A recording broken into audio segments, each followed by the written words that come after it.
خب سلام خدمت همکاران عزیز و دوستان. خب بچه امروز یه بخش مبتدی در مورد مسیر شارژ میخوام توضیح بدم.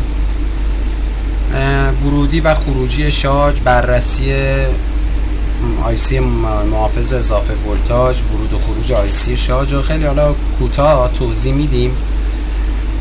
دستگاهی که انتخاب کردیم A125 اگر دانلود بشه. آره نگاه کنیم بچه ها، شما وقتی یه گوشی براتون میاد مشکل شارژ داره یا تستر وصل میکنین هیچی نمیکشه، صفر،